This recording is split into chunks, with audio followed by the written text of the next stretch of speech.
Coils are made to last a specific amount of time, but there are many factors and variables that will either add to the longevity of the coil or kill it off quicker.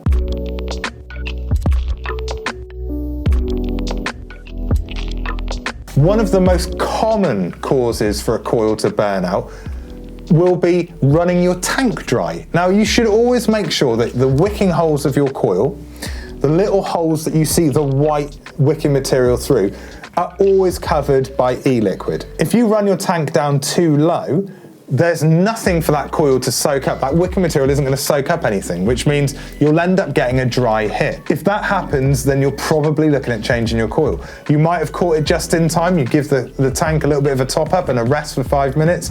You might be able to save the situation, but it will have an adverse effect on the life of that coil. If you're using a liquid that's too thick for your device, then the likelihood is that your coil, your atomiser, will struggle to wick the liquid enough, so you'll end up burning your coil out quicker.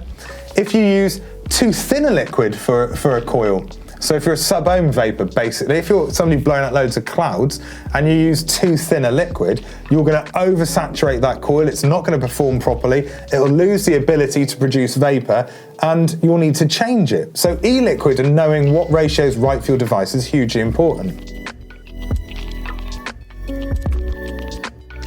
Now, no e-cigarette likes to be left upside down, left on its side, because it will affect the way that the coil can wick the e-liquid. If you throw it in your handbag or your backpack, you have a quick vape and just throw it in, not really caring if it's upright or not, you're gonna potentially have issues with coil longevity. So always try to have your e-cigarette upright. Have it up like this. You can have it at an angle, you can have it at an angle like that.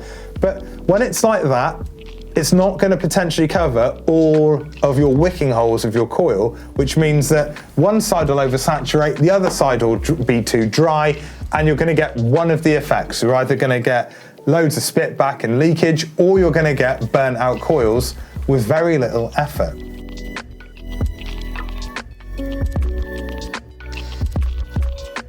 Too much power. Now, using box mods, this is a box mod, it's a dot box 200 watt, which means it's capable of 200 watts of power. Now, if I was to run the tank I have on here at 200 watts, my coil would burn out instantly because it's not made for that power. The coil I've got in here works perfectly at 15 watts.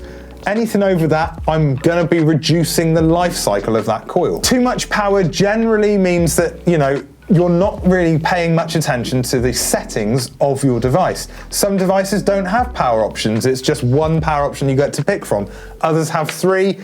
Others, like box mods, have got a very large sort of range of power, so you can go up or down.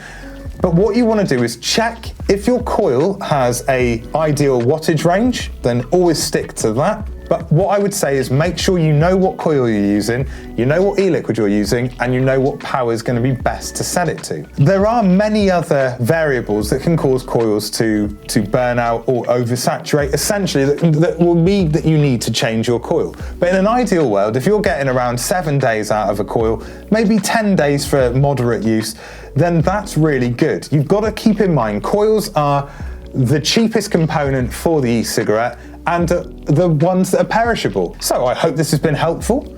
If it has, thumb up the video, comment below on anything you'd like me to cover in the future. And until the next time, I've been me, you've been you, and well done for that.